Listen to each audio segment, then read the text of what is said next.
Jack Shabrowski here. Let's talk about the things you were supposed to have learned during your time at the University of Nevada, Las Vegas's Lee Business School Department of Marketing, or everything you always wanted to know about marketing but were afraid to ask, um, or you missed that day in class. So, this is a discussion about what we all hope that you have learned while you've been here at UNLV. And one of our jobs in this Marketing 495 class is to make sure that you have, in fact, learned the things that you were supposed to have learned.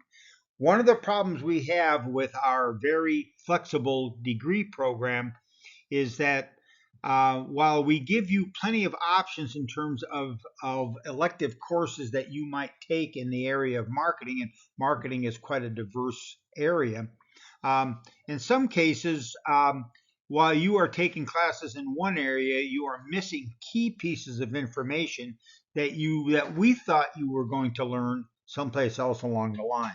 So we want to talk a little bit about that. Now, I want to make sure that you all leave here with the knowledge and ability to become professional marketers. So, what separates marketing students from those with non professional degrees? One of the things that drives me crazy is when I talk to a recruiter and they say, "Oh yeah, we're going to interview some marketing students. Then we're going to interview some people from," and you can put the degree you want in there. And I say to them, "But those people don't know anything about marketing." And they say, "Well, that's okay." And I say, "No, that's not okay, because we're teaching our students to become professional marketers. That is, understanding the theory and practice of marketing. To be a professional marketer, you have to be data driven.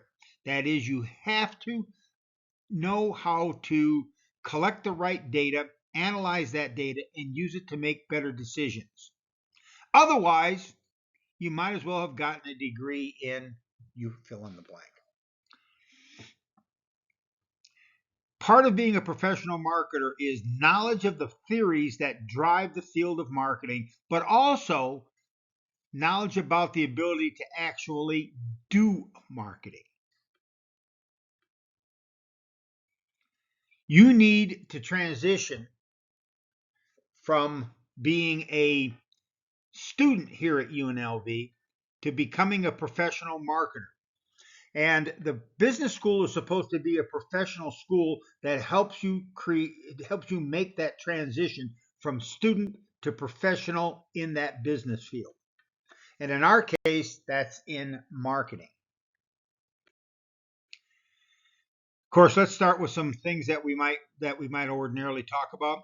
What's the definition of marketing? Well, how about getting people to buy things they don't need or want? Selling stuff. Or the science of exchange.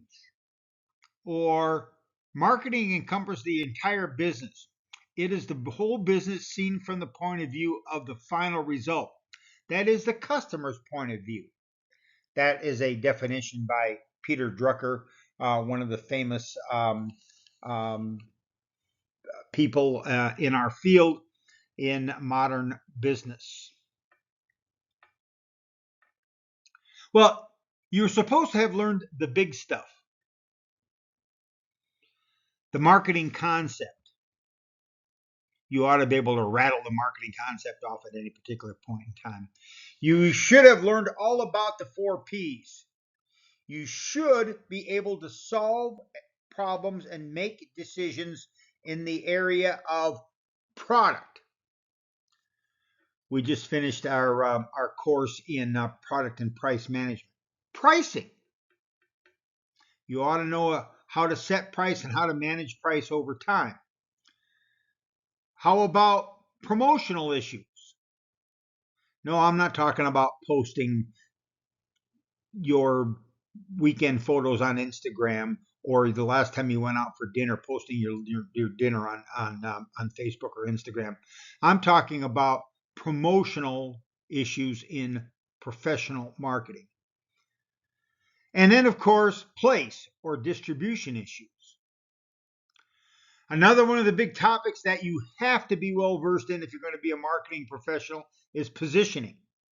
And this is one of those 2 or 3 great big ideas in marketing, along with the idea of segmentation. What do you really know about segmentation? Are you a segmentation expert? Can you go into a company and help them do a segmentation analysis on their customer base?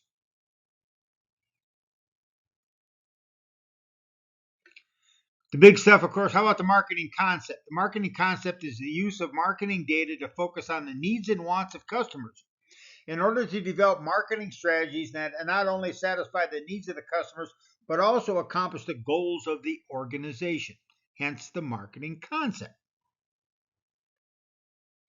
How about the 4 Ps? How about the product management part of the 4 Ps? Goods, services, experiences, ideologies, etc. How about services marketing versus marketing of goods? How about experience marketing, including sports marketing, entertainment marketing, and tourism? All things that might be important here in Las Vegas. Another area of experience marketing is in the area of medical. New product development, managing products over time, competitive issues in product management, and then, of course, channel issues in product management. How about pricing? How about setting price? Do you have the ability to know what information you need and the ability to sit down and establish the initial price that we're going to charge for a product? Not guess, but do it based on the data that's available. How about managing price over time? How about using price as a competitive tool? And then, of course, price as a part of product management. How much do you really know about pricing? How about place? How about channels of distribution? Channel selection, single channel, multi-channel, omni-channel. Retailing, brick and mortar versus bricks and clicks versus virtual retailers. How about going through merchants like Amazon? How about supply chain related issues in channels? That's a big issue right now with the potential for a number of changes in the tariff structure across the globe. The supply chain will undoubtedly change as some of those tariffs get implemented. How about pricing through the channel? How about channel promotions? How much do you know about the channels of distribution aspect of a new product or managing products over time? How about promotions? How about IMC strategies? IMC, of course, stands for, that's right, Integrated Marketing Communications. Traditional advertising versus digital advertising. Marketing communications. If you start talking about social media, of course, the focus has to be on metrics.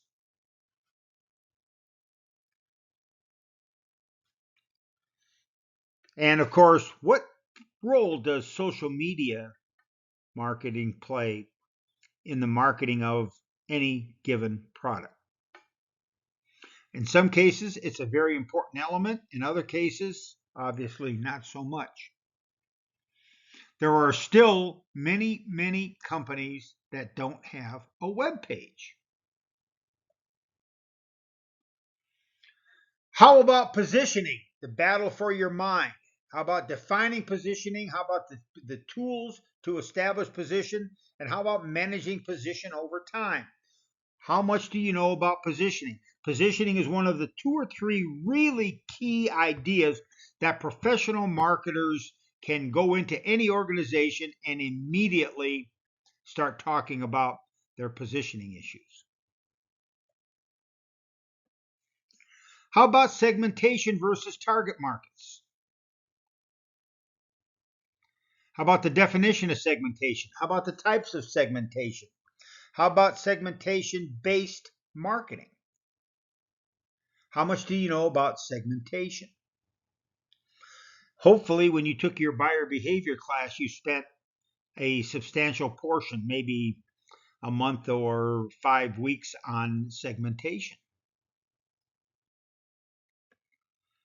How about customer relationship management or its alternative, relationship marketing? Do you understand the difference between those two? How about lifetime value of customers?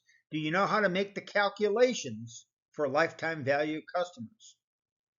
How about database marketing?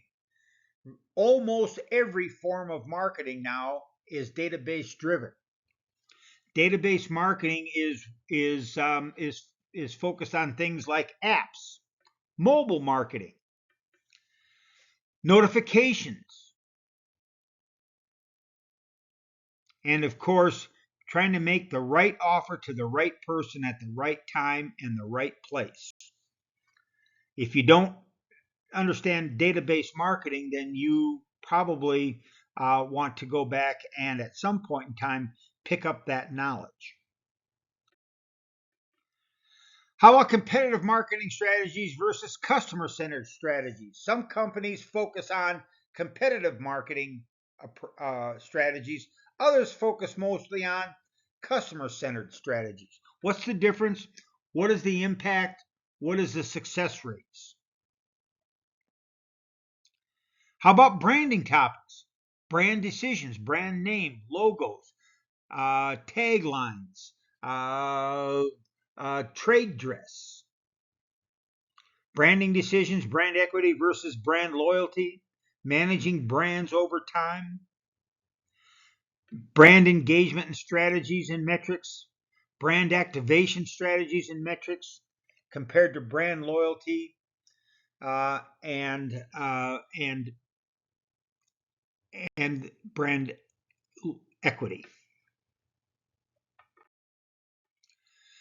How about information about customers, identifying your customers, forecasting customers? How good are you at forecasting? In what classes did you cover forecasting? Customer lifetime value, managing lifetime value, trying to increase customer lifetime value, segmentation basis for customers, acquisitions of customers, example, for instance, cloning versus prospecting.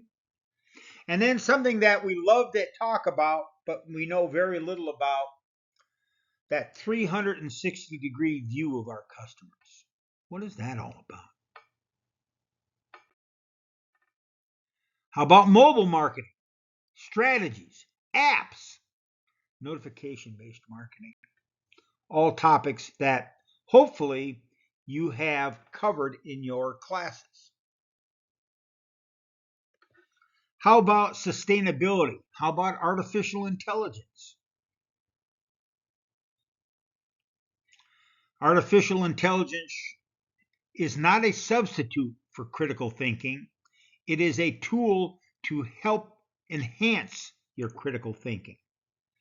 And using artificial intelligence to become a better decision maker is absolutely critical, but it is not a substitute for critical thinking. Artificial intelligence will not make decisions for you, and all it does is enhance your ability to collect the right data and look at the right data and make decisions. In summary, there's a distinction between what we know and what we need to know. And of course, learning is hard work. Otherwise, everybody would have an education. As you know, in the state of Nevada, less than 30% of the population, dramatically less than 30% of the population over the age of 25 has a college degree. We here at UNLV in the business school are focused on transitioning you from that UNLV student to that UNLV graduate that is a professional marketer. So let's have some fun. Let's learn something, and let's see how we've done with our education.